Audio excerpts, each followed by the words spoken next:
L'affaire éclate en octobre 2008. Le célèbre écrivain tchèque Milan Kundera est accusé de collaboration avec le régime communiste. La pièce à conviction, un PV de la police du 14 mars 1950. Alors qu'il est étudiant à l'université de Prague, il aurait dénoncé aux autorités un agent de l'Ouest. L'homme est condamné à 14 ans de travaux forcés dans les mines d'uranium. L'auteur, âgé aujourd'hui de 81 ans, ne donne qu'une courte interview par téléphone pour démentir.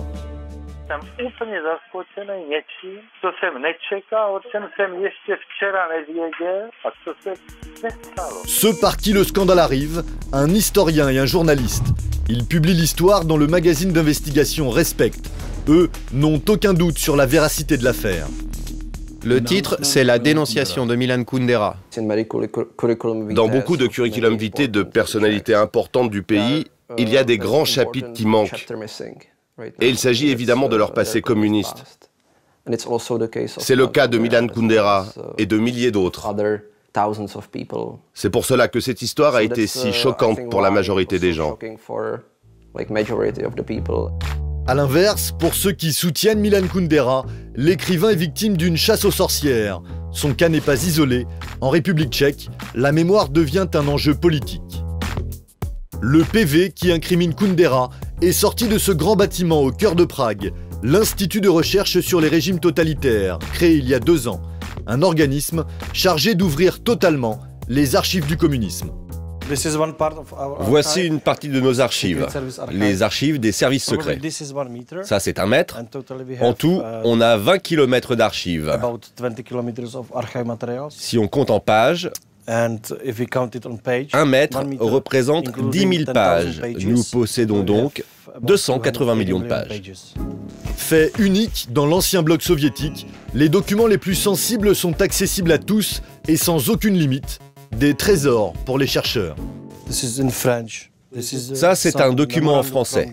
C'est le rapport d'une rencontre avec un collaborateur, un agent dont le surnom est René, au restaurant La Truffe Noire, à Neuilly. Ça se passe le 25 janvier 1961. Ils ont parlé d'équipements techniques particuliers auxquels ils s'intéressaient. Nous sommes le pays le plus libéral. En Allemagne, par exemple, si vous venez consulter des documents, certaines informations seront masquées, comme les noms et le nom de code des agents. Ici, on vous donne accès à tout. Nous pensons que si tout est ouvert, cela permet d'éviter les jeux politiques avec les archives. À côté de la salle des archives, les visiteurs peuvent consulter les documents qui les intéressent. Ils n'ont qu'à envoyer un mail et leur dossier est préparé. Des milliers d'histoires qui refont surface. Le grand-père de mon ami a été condamné à la prison à vie dans les années 50 lors des grands procès politiques. Il est mort en détention et on ne sait toujours pas bien ce qui s'est passé. Voici les rapports des agents qui ont dénoncé mon grand-père. Il travaillait dans les bureaux de l'ONU à Prague et on vient de découvrir que 2 de ses collègues étaient des agents de la police secrète. L'Institut dévoile tout, même le mode opératoire de la police secrète communiste. Des agents partout et la technologie de l'époque au service des espions. Ça, c'est un mini-enregistreur. Et ça, là, c'est un appareil photo caché dans un sac à main. Et d'autres sortes de caméras cachées. L'objectif est caché ici, là. Des milliers d'opposants ou de simples suspects sous surveillance. 20 ans après la chute du communisme, ils découvrent leurs portraits dans les archives. Barbara Day, une Anglaise installée à Prague, était liée avec un groupe d'intellectuels libéraux tchèques dans les années 80. En ouvrant son dossier, elle a trouvé la trace de ses filatures, une montagne de détails qu'elle n'imaginait pas.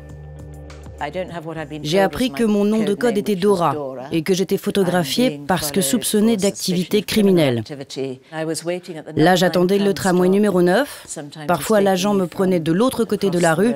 Parfois, il était juste à côté de moi.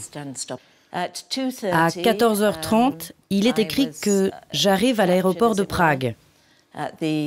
Et à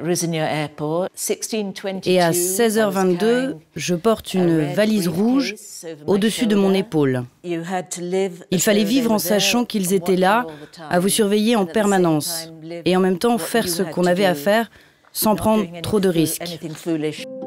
L'ouverture des archives, une nécessité historique pour les uns, une opération risquée pour les autres. Le danger, les manipulations politiques.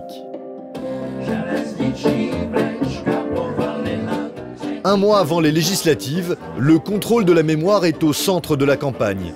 Le parti de la droite libérale joue sur la peur du retour du marteau et de la faucille. Son argument majeur, le passé douteux de ses rivaux sociodémocrates.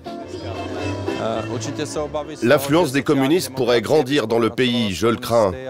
Ils pourraient revenir au pouvoir, alliés aux sociodémocrates, et ce serait une très mauvaise nouvelle pour le pays.